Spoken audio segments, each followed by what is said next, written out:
It's the early exchange. If you're just joining us, you're here at the right time and the right place. We're looking at the budgetary allocation to the Ministry of Justice.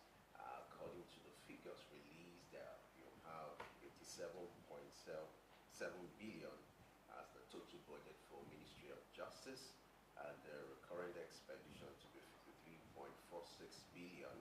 You also have the capital expenditure for that ministry to be 34.0 billion. And according to the statistics released for the 2024 budget, you have capital projects to be 136, out of which the new ones are 86, while ongoing projects are 50.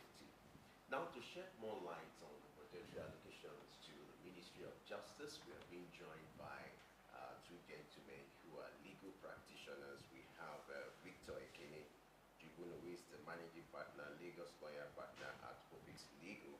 I also have Sir Okena Nebedu, who is the lead attorney, Gravel Law Office. Gentlemen, glad to have you join us on NXT this morning. Thanks for having me. Yeah, the pleasure is mine.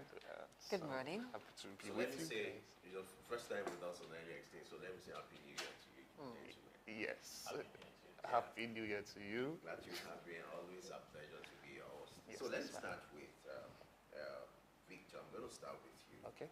Before we go to the budgetary allocation to the Ministry of Justice, I would like you to give an assessment of the administration of justice in Nigeria, let's say in the last 1 year. What would be your assessment, looking at what played out in the year 2023 and what Nigerians are looking forward to in 2024? So far, what would be your assessment of the justice system in Nigeria? Okay. So, of course, so far so good. Looking at 2023 and how the administration of justice has fared quite fair, although there are a lot of challenges in the Ministry of Justice. So much challenges in the Ministry of Justice. When you're talking about the Ministry of Justice, you're talking about the judiciary itself. Then you're talking about the enforcement agents, the police, talking about the prison system as well. So putting these three section of the administration of justice into perspective as at what played out in 2023, quite fair, but there is a lot of work to be done in the sense that the judiciary, that's the judges and the justice, they are not being adequately funded. There has been issues of lack of proper funding for these judges to be able to administer justice as it ought to, going by the laws of the land. Okay. Then also the issue of the police system. There was a time where there was an opera that the police, they are not being properly funded. That there is a need for the police, for them to be properly funded, for them to be adequately paid to get them off the streets. I think that was what culminated to the NSAS and whatever that transpired. So these are the issues that we are faced with, talking about the justice system in the country. Then also the prison system. You go to the prisons, you see the way the place is dilapidated. Most of the inmates are there. They are not being taken care of adequately. There was a news that was flying that for an inmate, the fee allocated for an inmate to feed the whole day is 200 naira. So I don't know, is there anybody who can feed today with 200 naira? So these are the issues. The prison system is bad. These are the issues. So a lot of work needs to be done for our administration of criminal justice system to be where it ought to be. So, but I believe that this is a new year, and the current administration, with what I saw, the budget allocated to the judiciary, I think it's a right step in the right direction. It shows that they are committed, towards ensuring the proper, effective criminal justice system in the country. So, all right, let me have your take on the assessment of the justice system in Nigeria. What will be your reaction to that? Where is the justice? I want to ask, where is the justice if we actually understand what justice is? I remember a case in point has always been the case of Godwin Josiah against the state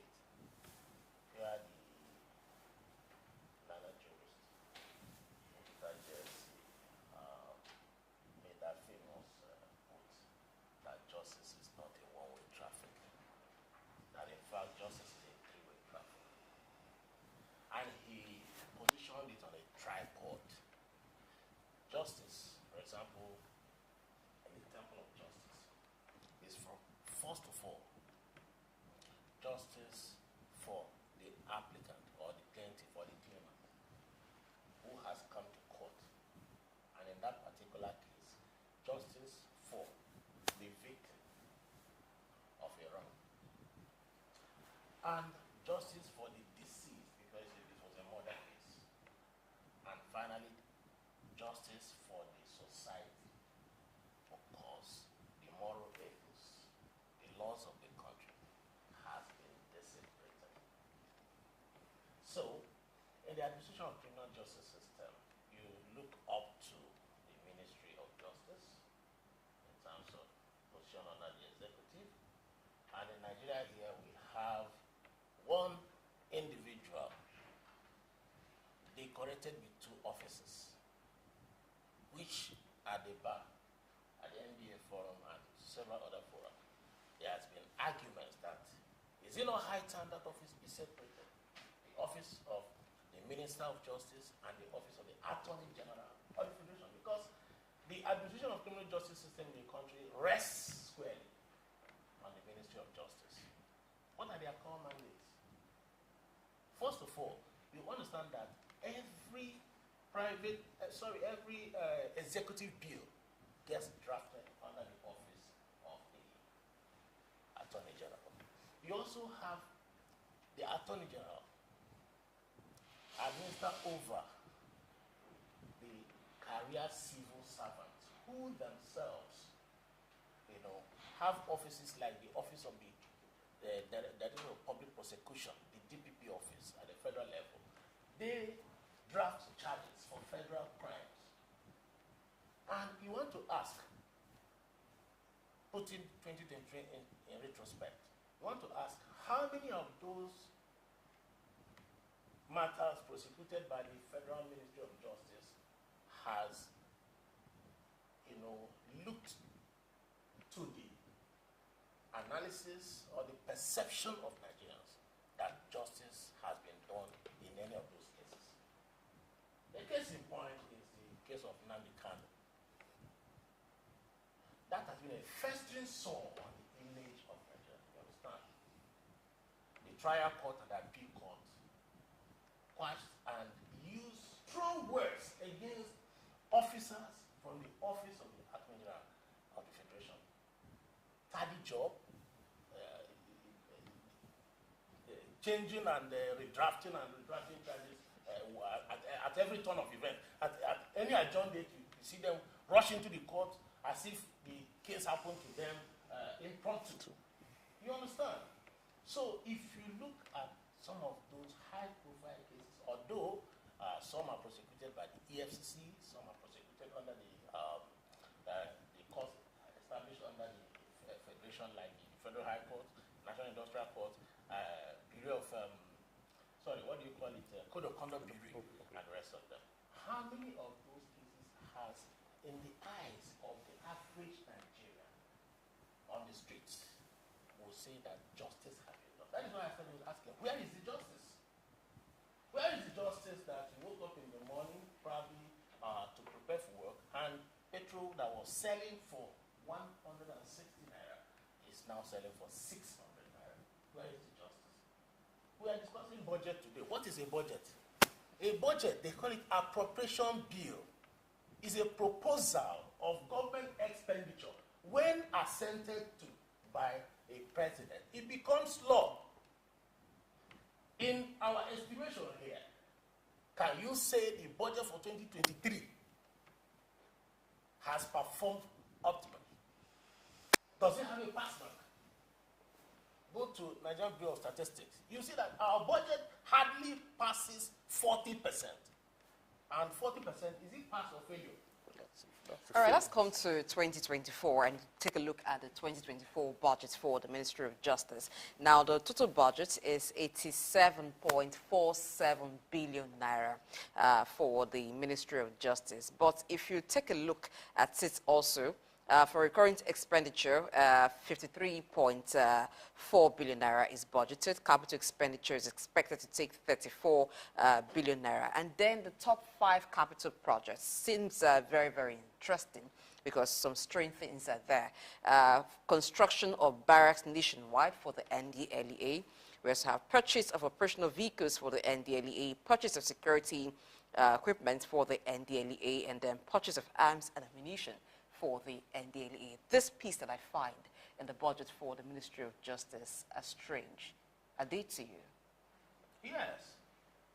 But those people who work in NDLEA like to describe 2024 as our year of housing for all, vehicles for all, allowances for all, ammunition for all. And the interesting thing is that they first of all categorized a particular allocation as arms and ammunition. And then they categorized another one as almost 900 billion for, what do they call it? Security apparatus. What is the difference between arms and ammunition and security apparatus and all those stuff? And what this budget for the ministry is suffering is like what the Nigerian budget in its entirety is suffering too, because more than 50% of the budget will be used to service debts. And if you look at the recurring expenditure, you have greater percentage of the money going for recurrence. So I wouldn't even be surprised if in the line items, the first one there is 10 billion for the construction of houses, if that reoccurs in 2025 budget. So the first shocking thing there is, first of all, like my colleague said, what is the correlation between NDLEA, who are under the executive, and part of what should be for the administration of criminal justice, which falls squarely under the judiciary? What are the allocations that will fund? For example, I expected to see on their shopping list computerization of the court systems, because today my colleague is dressed for court, and if he gets into court, you'll be surprised that in Nigeria of today, the presiding officers, be they magistrates or the high court, still record in long hands. What you see as the people who handle the consuls and all this stuff, I don't know how efficient they are, and to me, they need to, at least I'll be in court on Thursday, but most of the recordings and the transcripts of court, I have never seen the transcript when you apply for certified true copy of court proceedings. I've never seen anything that looks like that we are recorded. So I was expecting to see on their shopping list additional staff for presiding officers, like court assistants. Lawyers every day get called to the Nigerian bar, more than 2,000 every year. But where are they absorbed into in the labor market? But the judiciary is lacking staff. You see a judge, or depending on any particular court anyway, you see taking notes instead of being assisted. I would have expected that every judicial officer should be assisted with at least 4 assistants, both in preparation of cases and in analysis, even in the drafting of court judgments, such that you don't have a system where a court will reserve judgment like in Kano State, or like even in the Lagos pending gubernatorial matter. The court will give judgment today, and it will take close to maybe another 30 days before you receive the certified true copies. The question now becomes, where did the judges read their judgment from? Taking a cue from South Africa, recently in this January, we saw Oscar Pistorius released from prison on parole. But going back to 2013, when that trial happened, in the full glare of the whole world, South Africans posited their country as a place where crime does not go unpunished. You have to sound it strong to the international community that there are consequences for breach of the laws of the country. You can do a whole lot of jamboree, carry a lot of whatever personnel you want to COP 20, whatever, and to gallivanting all over the world saying they are looking for foreign investors. But those foreign investors, every country has an ambassadorial system. In international jurisprudence, it is called diplomacy. They have their embassies here, and they pay the staff. Don't you think that if they want anything, reportage, authentic, and of enlightened self-interest to that country, that they will listen to their ambassador? All right. Let me bring in Victor here. Yes. He talked about some of the projects that ought to be priorities when it comes to the 2024 budget. You have gone through the budget. Yes. I would like you talked about, that the Ministry of Justice do not have enough funds to fund some of these operations. Yes. Will you ever have a situation where you have the proper funding for that kind of ministry? And then what are the missing priorities when you look at the 2024 budget for Ministry of Justice? What are the things that should be priorities but you feel they are missing in the budget? Yes, just like what she read out, as with respect to the what the funds that was actually allocated to the judiciary is going to be meant for, what they are going to be spent. Also, I listened to her reading some allocations for building of barracks for the NDLEA. Majority of the allocations were meant to empower the NDLEA. So I was looking at it that the NDLEA ordinarily, is it a part of the judiciary? Because what I understand that makes up the Ministry of Justice is basically the judicial staffs. We're talking about the judges, the justice, and other staffs of the judiciary.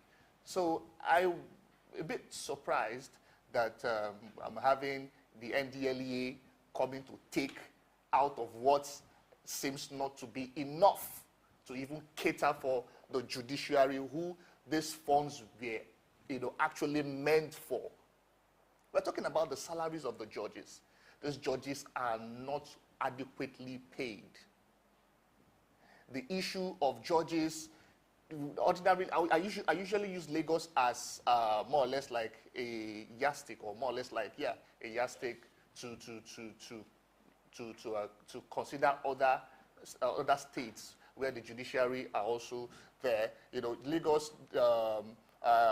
there is a development in Lagos now where the judges are being asked to employ young lawyers to be researchers for them.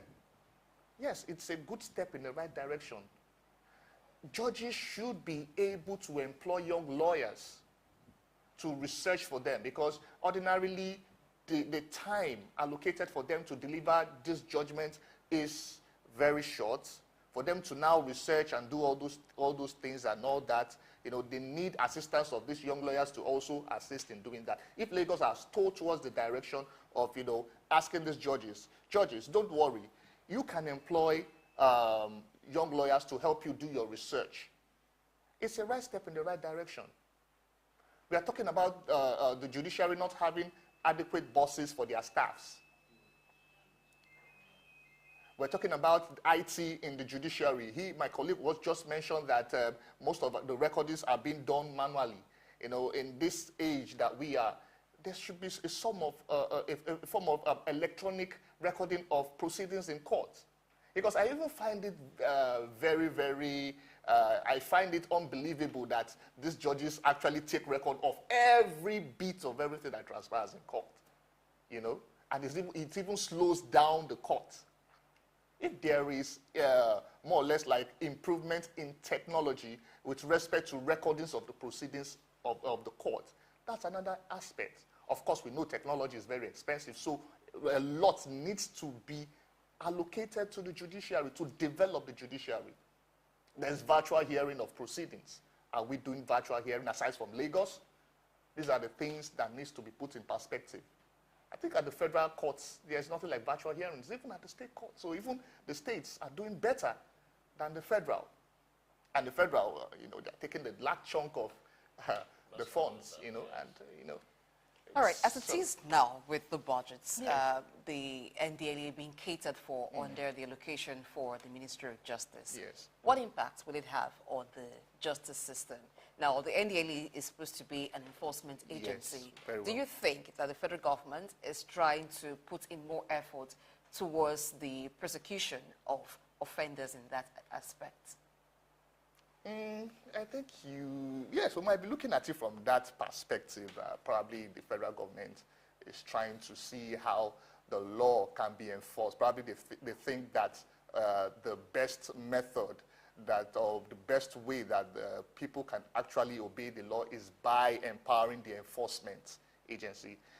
They've forgotten the fact that these laws needs to be interpreted. You know, each of these arms of government have their functions to play. Even in the administration of criminal justice system, each of this section of the administration of criminal justice, the judiciary, the police, the prison system, each of them come together to play different roles, you know, to meet the same purpose. Okay, if you're now taking out of what is meant for the judicial staff to empower the executive, I think it's a misplaced priority, regardless of whatever intention the federal government has. Okay? Are you telling me that the judicial staffs are not, they are not as important as the law enforcement agents? No. The whole section of the administration of criminal justice are like, they are important in equal proportion.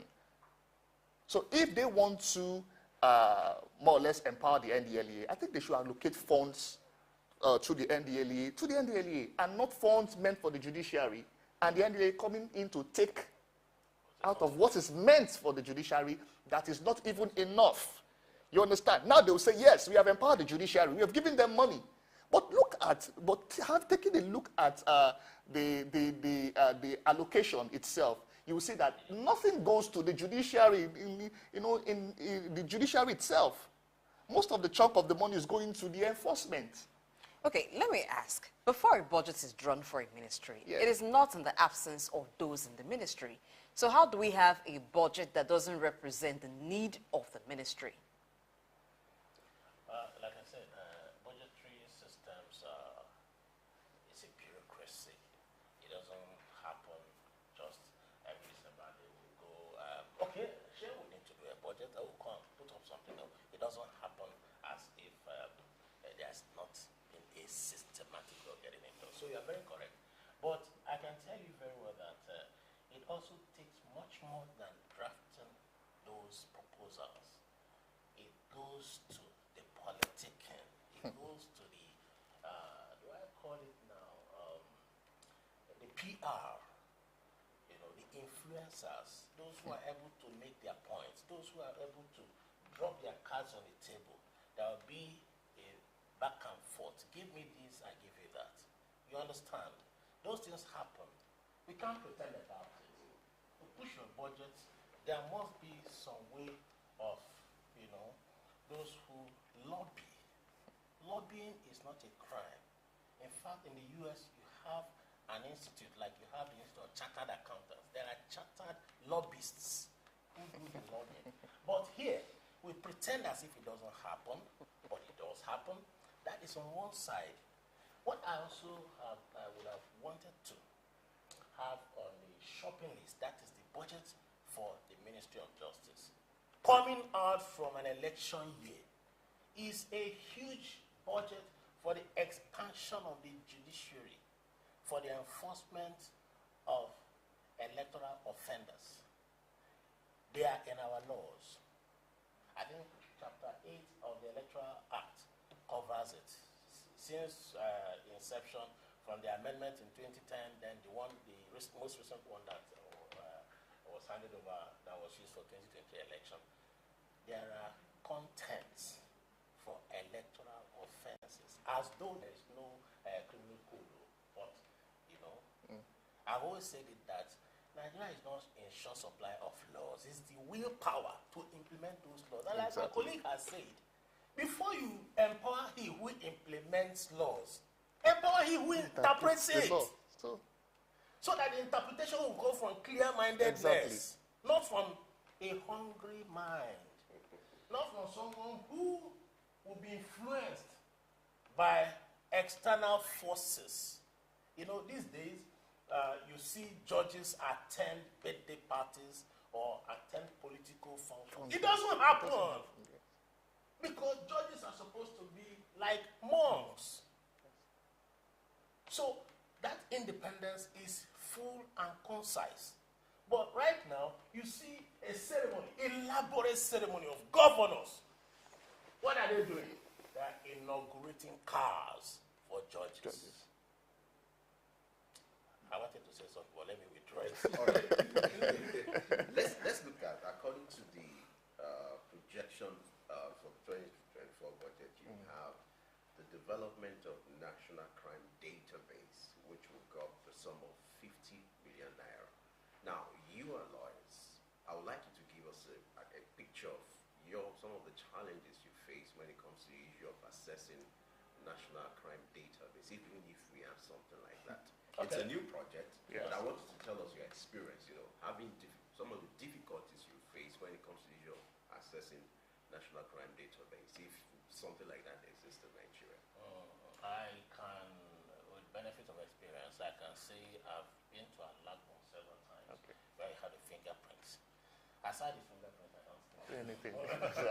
I was wondering. So Probably because now, 50 Million. or billion? No, million. million. Million. Very small. Jesus Christ. Jesus Christ. It's a new Is it, wait, hold on. Is it for a company in Alaba International? Because do you know what it The takes technology that is to involved. establish a server and then Oh my the God. gigabyte of the server? Maybe they want to do things like what used to operate in some government institutions that will tell you that they are online. Online.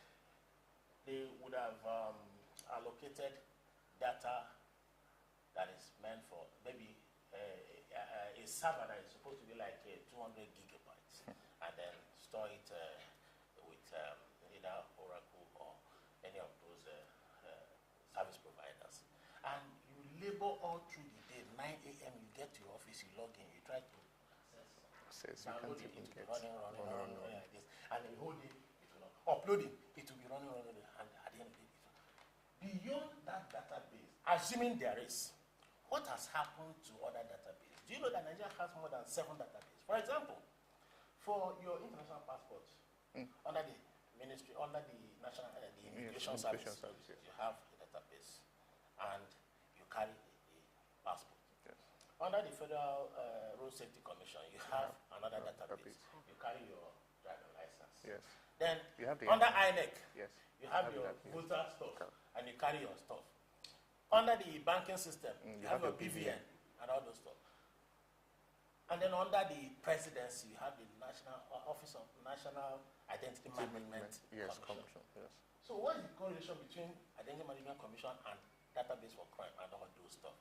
Now, is it not high time we sync Yes. all those databases such that there will be data sharing, there will be synergy in the sharing of data, and all those technologies are not lost in us. Go to Yaba, the tech companies that run the financial system in this country, most of them are indigenous. I had the privilege of having some of them as clients.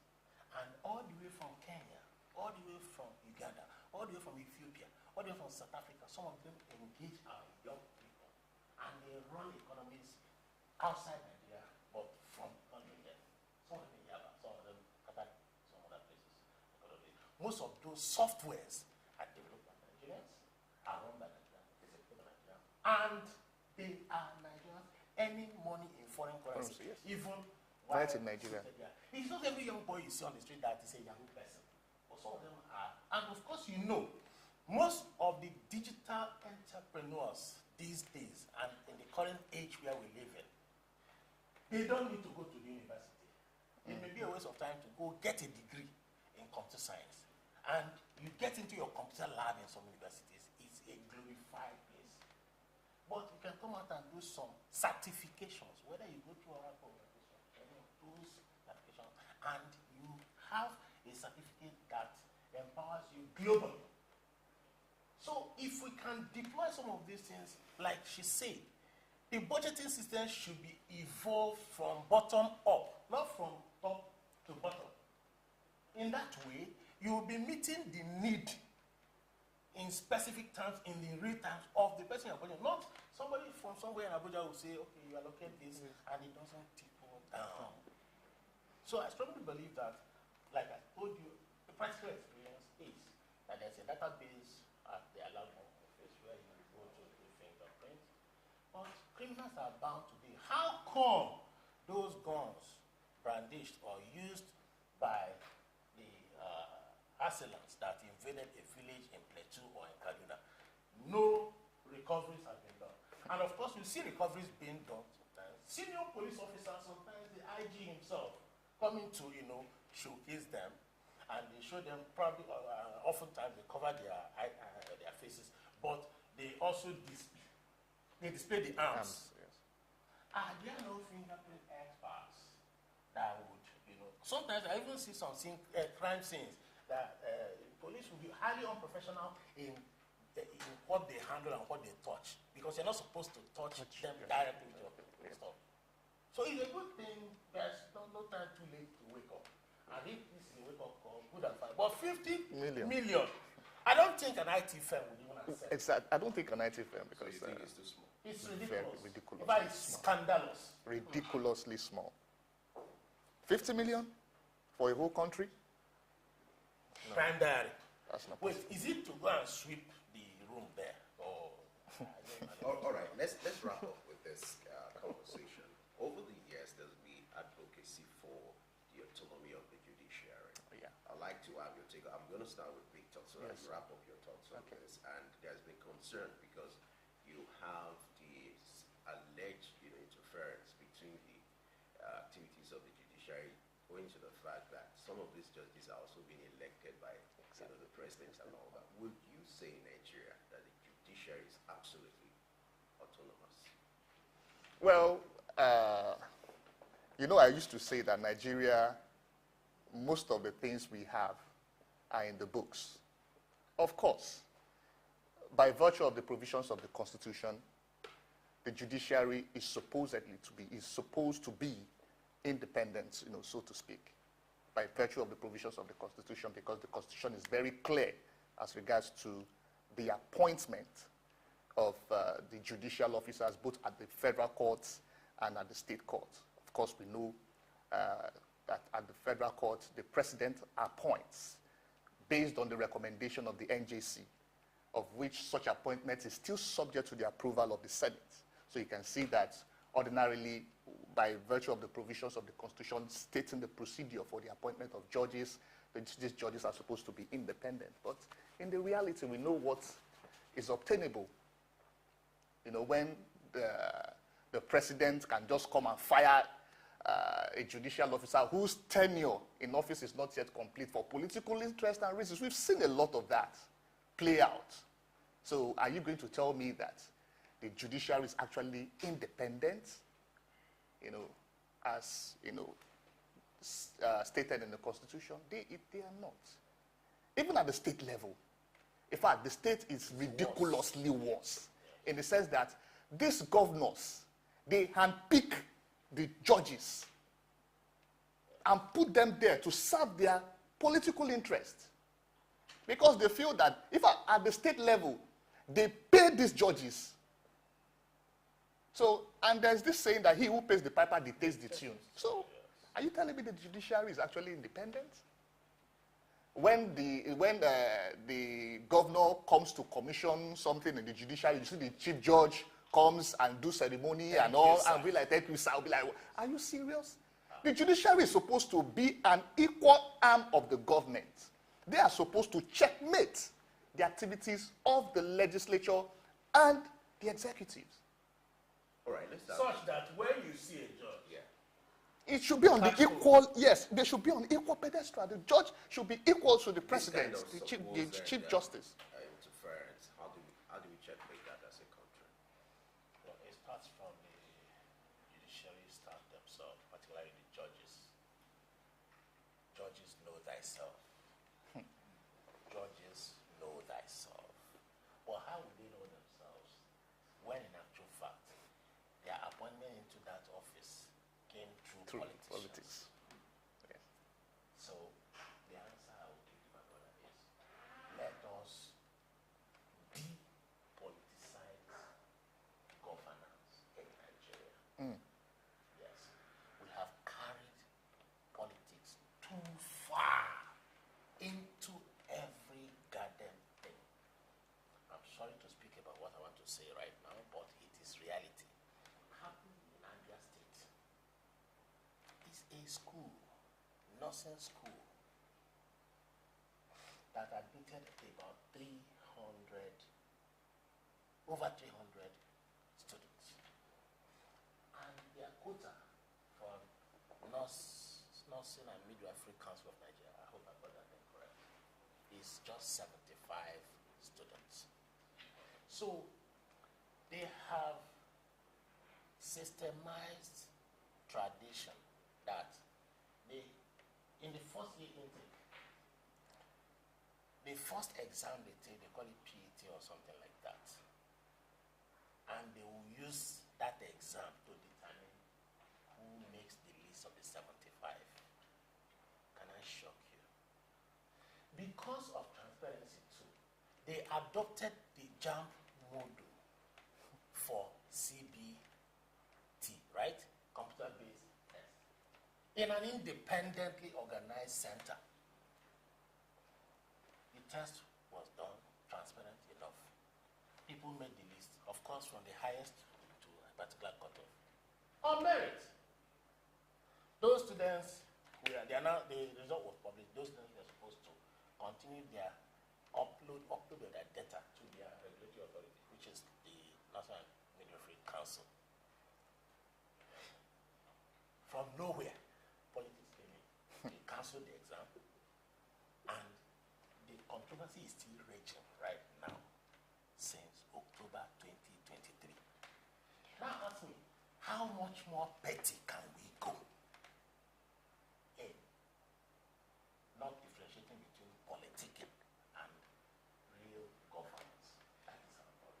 All right, so in ensuring justice for the people, in helping the justice system, there will be supplementary budgets after this. What areas would need to be attended to, particularly as it concerns providing justice for the poor and those in the rural areas?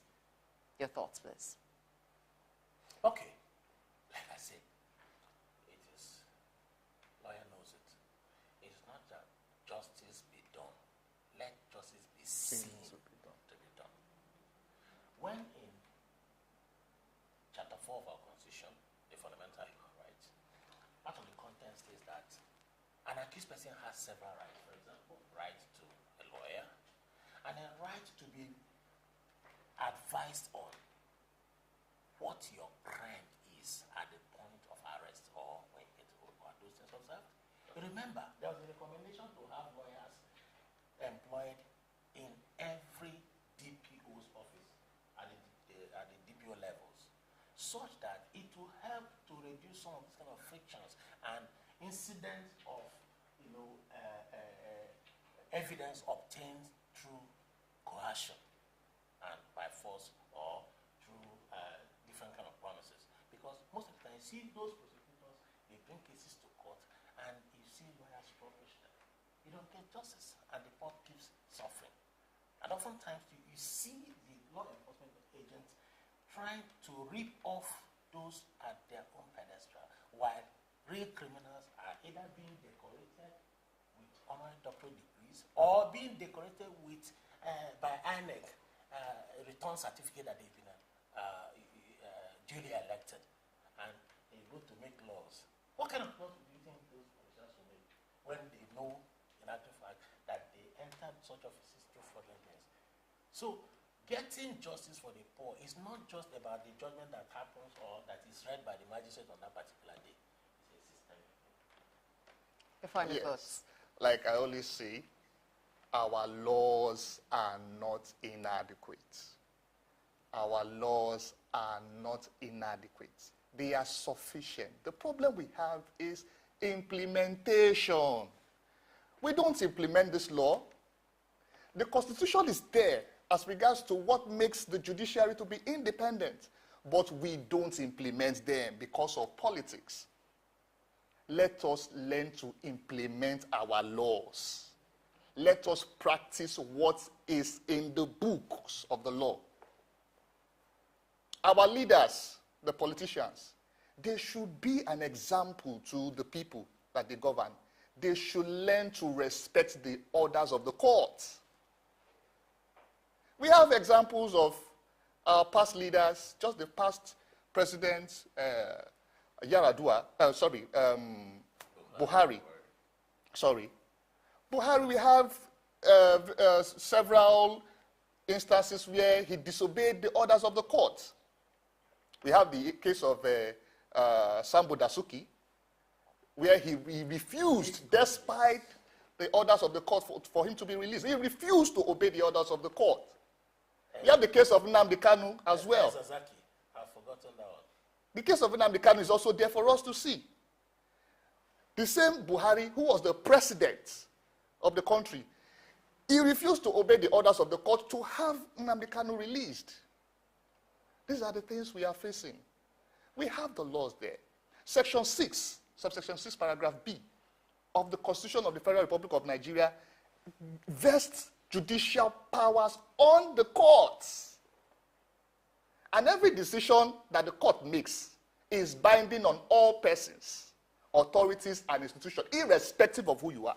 So I don't see the reason why the president should not obey the orders of the court. Is it because he's the president? The Constitution is there. You can't be above the law. Let them respect our laws. Okay. So the rule of law, obedience to the rule of law, or confirming with what the law states, is where we should be going to at this point in time. Yes. Thank you very much for your time with us on Early Exchange this morning. Yes. We do hope that the needed will be done as it concerns the Ministry of Justice, so that there will be justice for all in Nigeria. And that's how we wrap up the segment. Thank you for watching. Do not go anywhere. It's still Early Exchange.